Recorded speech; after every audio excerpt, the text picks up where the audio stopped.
Assalamualaikum warahmatullahi wabarakatuh. Salam sehat untuk Ibu dosen Evi Septiana. Perkenalkan, saya Diana, mahasiswa UT.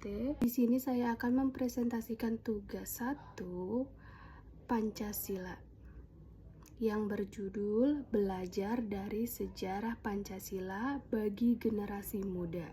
Lahirnya Pancasila, BPUPK, Piagam Jakarta, dan PPKI. Pancasila sebagai dasar negara memiliki sejarah yang panjang dan sakral untuk bangsa Indonesia. Bagaimana sejarah lahirnya Pancasila, mulai dari apa itu Pancasila, proses perumusannya hingga dijadikannya sebagai dasar negara. Mari kita bahas bersama-sama. Sejarah lahirnya Pancasila. Negara Indonesia mulai muncul ketika Jepang mengalami kekalahan dalam Perang Dunia Kedua. Saat itu, Jepang membentuk Badan Penyelidik Usaha-usaha Persiapan Kemerdekaan Indonesia yang biasa disebut dengan BPUPKI pada tanggal 29 April 1945. Setelah menjanjikan kemerdekaan Indonesia, tugas utama BPUPKI adalah merumuskan dasar negara yang akan menjadi pondasi bagi Indonesia sebagai kemerdekaan. Di sini juga terdapat Pancasila sebagai pandangan hidup, di mana Pancasila berfungsi sebagai pandangan hidup bangsa yang membimbing cara berpikir dan bersikap warga negara adalah berbagai situasi, menjadi pedoman moral dan etika nasional. Pada sidang BPUPKI pertama yang berlangsung dari 29 Mei hingga 1 Juni 1945, muncul banyak usulan mengenai dasar negara, termasuk dari 3 tokoh utama, yaitu Muhammad Yamin, Soepomo, dan Soekarno. Pancasila lahir pada tanggal 1 Juni 1945 dalam pidato yang bersejarah oleh Soekarno. Itulah mengapa tanggal tersebut kemudian diperingati sebagai hari lahir Pancasila. Ada juga tokoh-tokoh merumuskan Pancasila. Salah satunya Muhammad Yamin.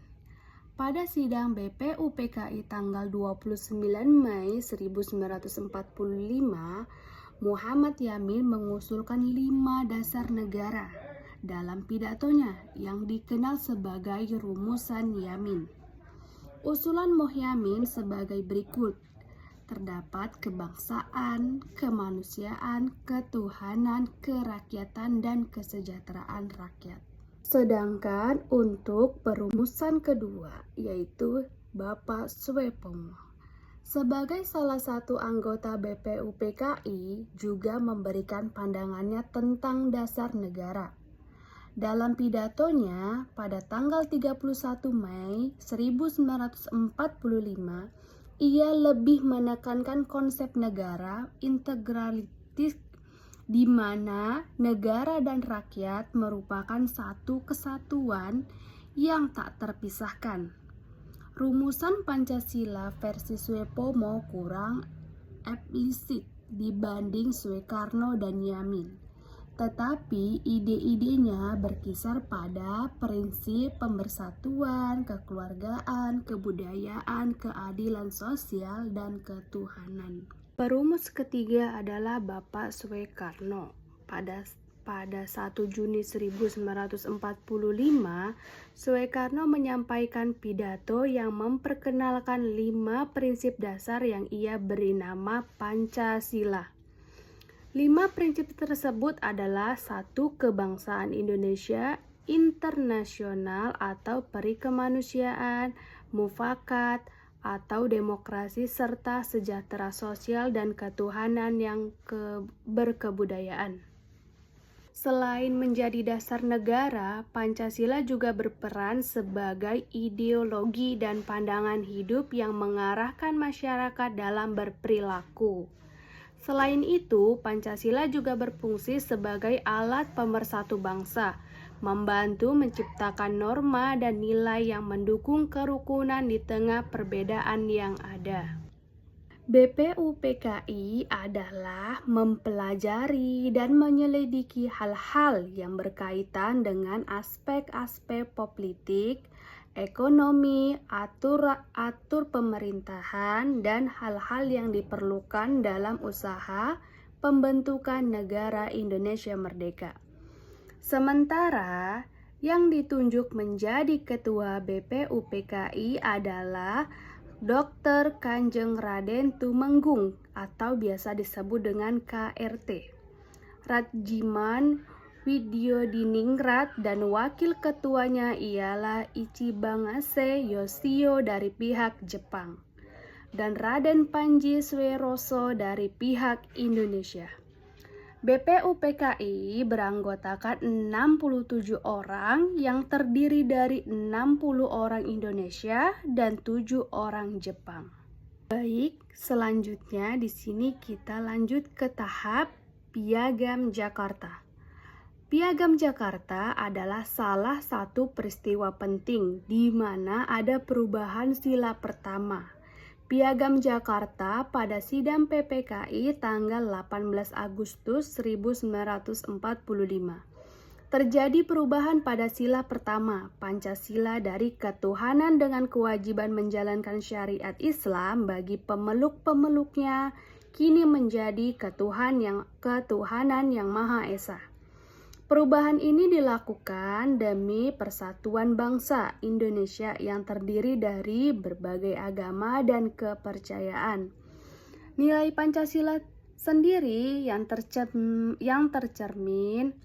Nilai Pancasila yang tercermin adalah nilai persatuan.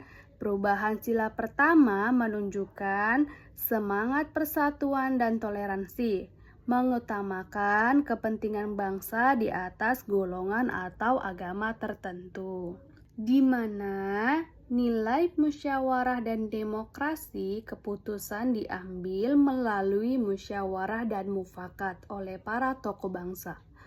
Pelajaran yang bisa diambil mengutamakan kepentingan bersama dalam menghadapi perbedaan. Penting untuk mengutamakan persatuan dan kepentingan bersama. Toleransi dan menghargai perbedaan peristiwa ini mengajarkan pentingnya toleransi dan saling menghormati antara umat beragama.